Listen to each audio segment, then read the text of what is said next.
Brasília sediou nos dias 27 e 28 de agosto a 494ª reunião plenária do Conselho Federal de Farmácia. Mais uma vez, a reunião foi presencial, mas com todos os protocolos de segurança. Estiveram em pauta assuntos regulatórios, processos administrativos e éticos e debates sobre questões que interferem diretamente na saúde da população e na atuação profissional, como a grande vitória aos farmacêuticos obtida no final de agosto em virtude da defesa judicial realizada pelos conselhos de farmácia. O Supremo Tribunal Federal decidiu: a responsabilidade técnica em farmácias e drogarias é do farmacêutico. Claro que o STF apenas referendou aquilo que nós já conhecemos há décadas, né? A profissão farmacêutica é centenária. Entretanto, imediatamente o Conselho Federal assumiu a causa, né? Nos acompanhou nessa causa, representando todos os demais conselhos regionais, porque afinal essa é uma causa nacional, não seria uma causa estritamente regional. Perfeito. Então é mais uma vitória para a categoria, né, doutor? Com certeza, afinal de contas, o papel do farmacêutico, ele não é técnico, ele é um profissional de saúde, profissional de nível superior. A pedido do conselheiro federal pelo Estado do Paraná, Gustavo Pires, durante a plenária foram discutidas estratégias para a inclusão no texto da medida provisória 983 de 2020, da exigência de assinatura digital certificada pelo ICP Brasil para a venda de antimicrobianos. Essa medida provisória está em tramitação no Congresso Nacional e ela versa sobre assinaturas eletrônicas em documentos públicos, entre os entes públicos, e também documentos na área de saúde. Nós estamos preocupados pelo seguinte: o Congresso Nacional aprovou recentemente uma lei da telemedicina. E essa lei foi apresentada alguns vetos pelo presidente. E um dos vetos que foi apresentado, inclusive, contou com a justificativa do Conselho Federal. E esse veto foi recentemente derrubado, pela Câmara dos Deputados. Quando foi derrubado esse veto, hoje, por exemplo, com a derrubada do veto, eles estão aceitando, digamos, todos os tipos de receitas digitais, qualquer tipo de assinatura, inclusive receitas digitalizadas. Nós achamos, o Conselho Federal acha que isso é um pouco perigoso e temeroso, tanto para o prescritor, quanto para o farmacêutico na hora da dispensação, como para o usuário também, porque uma receita dessa ela não tem segurança alguma. Durante a segunda plenária do mês de agosto, os conselheiros federais responsáveis por formar a Junta Diretiva CRF Rondônia apresentaram um relatório sobre como foi assumir a diretoria do regional. Essa junta foi estabelecida e foi necessária porque no processo eleitoral de Rondônia, a chapa vencedora não elegeu os seus conselheiros e, portanto, não havia diretoria para assumir.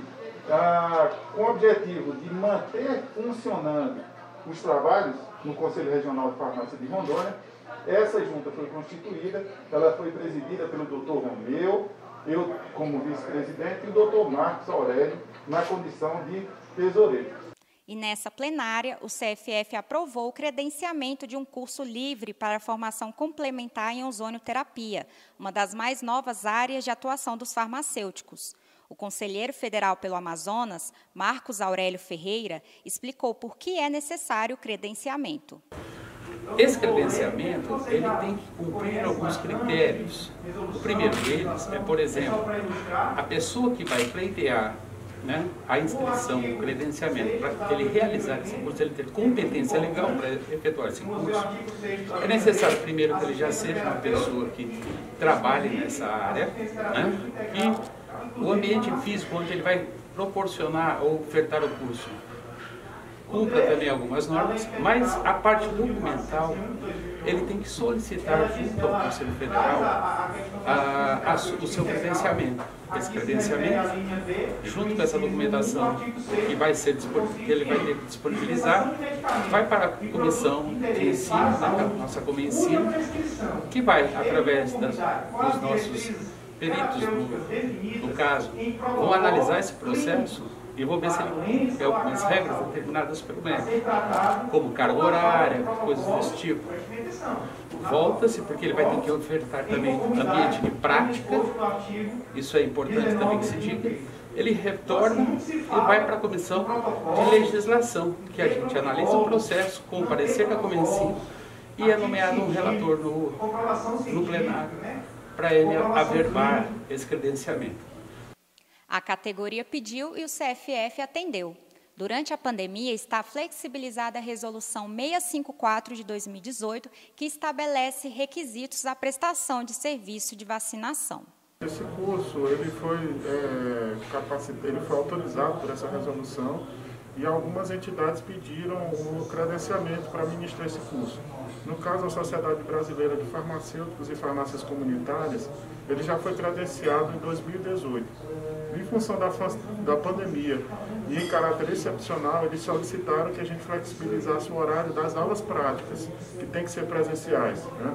Então, eles solicitaram que das 20 horas obrigatórias para a aula prática, fossem ministradas 8 horas, excepcionalmente, online, né?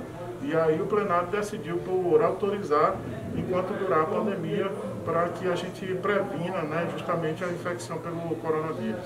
A pandemia da Covid-19 continua sendo um dos principais assuntos da reunião plenária. Os conselheiros debateram sobre a necessidade de ampliar a participação do farmacêutico na atenção primária à saúde. Durante a semana, o presidente do CFF, Walter Jorge João, defendeu essa medida em reunião com o titular da pasta no Ministério da Saúde, Rafael Parente. Romeu Neto, conselheiro federal pelo Estado do Acre e farmacêutico da Secretaria de Saúde de Rio Branco, é quem esclarece sobre a importante atuação do profissional na porta de entrada dos centros de saúde. Doutor, para quem não sabe, explica para a gente o que é a atenção primária. Recentemente esse nome foi até reformulado, né? Exatamente. Nós conhecemos comumente como atenção básica. É a porta de entrada. É o atendimento primário que se dá para os casos mais leves. Muitas vezes esses casos mais leves são resolvidos na atenção primária e muitas vezes não evolui para uma atenção de média e alta complexidade, o que desafoga as unidades hospitalares. Então é muito importante o papel do farmacêutico. Eu estou apresentando aqui no plenário do Conselho Federal essa importância. Nós temos uma resolução, a 578 de 2013, que fala sobre o papel gerencial e técnico do farmacêutico no âmbito do SUS. E também eu estou convidando os meus colegas conselheiros para refletir, trazer para uma reflexão sobre essa questão do uso do medicamento off-label, sobre essa questão da ausência de protocolos, sobre essa questão da ausência de estudos científicos, mas o que é off-label ou não é? Sendo que nós temos algumas comprovações clínicas, né? Então eu estou trazendo essa problemática para o Conselho Federal, para o plenário, para a gente discutir de uma forma mais abrangente e, quem sabe, dar algum encaminhamento que possa contribuir com a classe farmacêutica que atua no âmbito do SUS. E os farmacêuticos seguem ocupando espaços importantes na administração e gerência de grandes centros de saúde. Exemplo disso é o conselheiro federal do Estado de Pernambuco, Arimatea Filho, que acaba de assumir a gerência administrativa do Hospital das Clínicas da Universidade Federal de Pernambuco. A gerência administrativa ela tem uma função de coordenar todos os processos para subsidiar os trabalhos de dentro do hospital. E nesse aspecto, a gente pode melhorar vários trabalhos que a farmácia desenvolve para melhor atender os usuários do hospital como um todo, tanto no sentido do abastecimento dos medicamentos, como também em favorecer a melhoria da infraestrutura física da farmácia, de forma a melhor atender os pacientes, e a ampliação de serviços, como os serviços clínicos farmacêuticos. A judicialização da atuação do farmacêutico também esteve em debate. Em Rondônia, um farmacêutico da cidade de Machadinho do Oeste foi preso depois que o Conselho Regional de Medicina o denunciou por atuar na acupuntura e na estética, com a aplicação de toxina botulínica. Em suas redes sociais, o profissional informou que a situação foi resolvida. Hoje de manhã eu compareci na Delegacia Civil com o meu advogado. O delegado entendeu que a acupuntura é deliberada, é uma área multiprofissional, então ele arquivou o processo está arquivado de acupuntura, entendeu?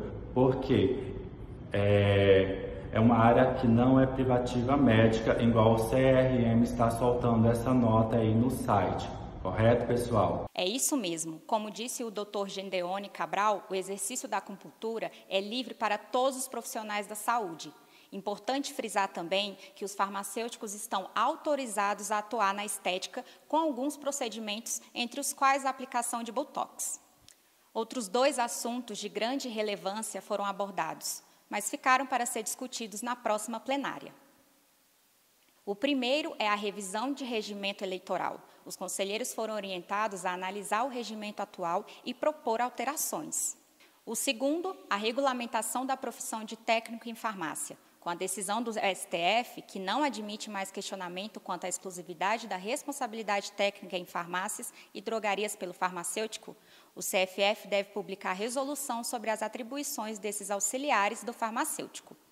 Ainda foram pauta da reunião plenária a homologação dos regimentos internos dos CRFs e julgamento de 1.150 processos pelas câmaras técnicas.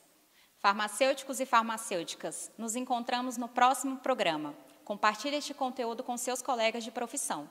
Até lá!